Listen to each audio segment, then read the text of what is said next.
නෑ ඔබතුමීට ඔය දැන් දැනෙන විදිය හොඳයි. ඕක තමයි වෙන්න ඕනි. තමන්ගේ ස්වභාවය තමන්ට දැනෙනවා. ඉතින් ඒක සමහරවිට ඔය වගේ මනෝසෙන්සර් එකකිනුත් ඒක එනවා. හැබැයි මෙන්න මෙහෙම දෙයක් තියෙනවා. දැන් අපි සක්කාය දිට්ඨි ප්‍රහීන නම් ආත්ම දෘෂ්ටිය දුර වෙලා නම් ඔය මොනවා කොයි විදියට මොන විදියට සිතුවිලි ආවත් අරමුණු සකස් වුණත් ඒක මගේ වෙන්නේ නැහැ. නමුත් අර ගති ස්වභාවය පුරුදුත් එක්කලා ඔය ස්වභාවය එනවා. දැන් ඕනම කෙනෙකුට එන්න පුළුවන්. චව් චව් ගාලා කෑම කනකොට ඒක නිකන් අර අප්‍රිය ගතියක් අර අහන් ඉන්න කෙනාට ඉස්සරහින් ඉන්න කෙනාට එන්න පුළුවන්. ඒක සාමාන්‍යයෙන් මේ අපේ ආයතන මට්ටමින්ම සකස් වෙන ස්වභාවයක්. අපේ මනෝ සෙන්සර් එකේ ස්වභාවයෙන්ම සකස් වෙනවා.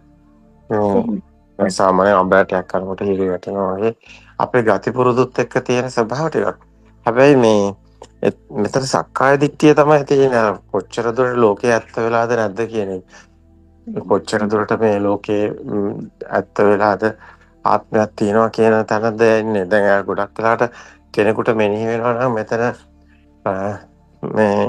මේ කතාව මෙන්න මේකයි වෙන්නේ කියලා ධර්මතාවය දකිනවා නම් ආයතන ටික වැඩ කරන ආකාරය දකිනවා නම් එයාට මෙතන පුජ්‍යලෙක් කරනවා නෙමෙයි මේක ප්‍රොසෙස් එකක් සිස්ටම් එකෙන් සිද්ධ වෙනවා කියන එක අසු වෙනවනම් ඔය මුකුත් එහෙම ඒ කියන්නේ මමේ කියන දෘෂ්ටිය දැසගන්නේ නැහැ. ආත්ම දෘෂ්ටිය ඉපෙන්නේ නැහැ. ඒක දැක ගන්නවා. මෙතන මේ සක්කාය දිට්ඨිය කියන්නේ මේ දැන් Tamanට මේ ලෝකයේ ඇත්ත වෙලා නැත්නම් Tamanට දැනෙනවනේ. එහෙමයි. ඒක Taman කොච්චරද මේ පුරුද්දටනේ අපි මේ ඉන්නේ. මේ මම කියන්නේ පුරුද්දක්නේ පුරුද්දකටනේ. ඔක්කොම මම කියලා ගැට ගහන්නේ පුරුද්දක් නිසානේ. ඔන්න ඔතනයි මේකේ ලිහෙන්න ඕනි තැන. මේ පුරුද්දකට මේ ඔක්කොම මම කියලා ගැට ගන්න එකක් වෙන්නේ. මේ මට පේන්නේ මට ඇහෙන්නේ මට දැනෙන්නේ මටයි මේ අපිරියාව ආවේ මම කියලා ඔක්කොටම ගැට ගහනවා. ඔන්න ඔතන ඒක එහෙම ඇත්තට මේ ධර්මයේ දැක්කට පස්සේ එහෙම මම කියලා ගැට ගන්න කෙනෙක් නැහැ.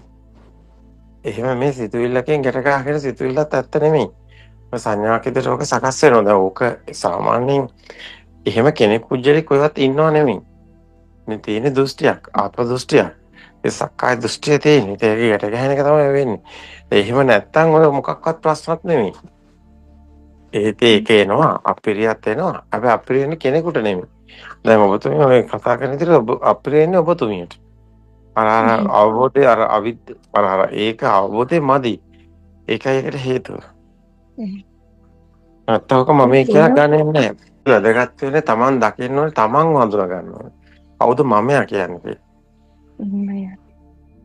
ඔතන අර මමයා කොච්චර දිය වෙලාද කියන එක එතනයි තියෙන්නේ. එතන ආසවක්ෂ ඥානෙත් තියෙන්නේ. ආසවක්ෂ ඥානෙ තමයි ගොඩක් වැදගත් වෙන්නේ. මමයා කොච්චර දියවගෙන යනවද කියන්නේ. ඒකට මමයා ওই දෘෂ්ටියකින් ඉන්නේ මේ මමයි කියලා කියන්නේ. එහෙම මම කියලා මේ මම කියලා මේ හිතනවනේ කියන එක එනවා කියන්නේ ගොඩක් හොඳයි.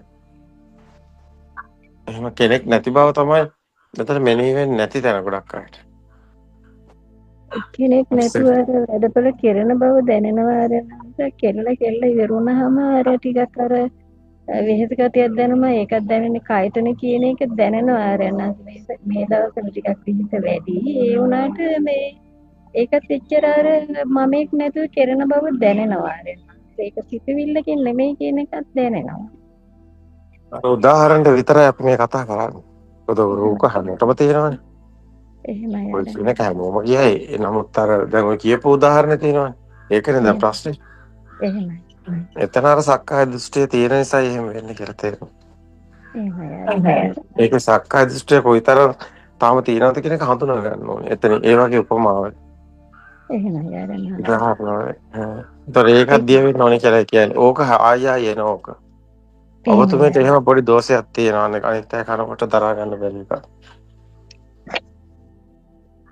ඒක අර දැන් ඔය ගෙදර ස්වරූපෙත් තියෙනවා. අනිත් අයත් එහෙම ටික විනයක් ඇතුව හැසිරලා පුරුදු වෙලා නැහැ. ඒක ඔබතුමීගේ අර මමයා දැක ගන්නත් හැබැයි උදව් වෙනවා.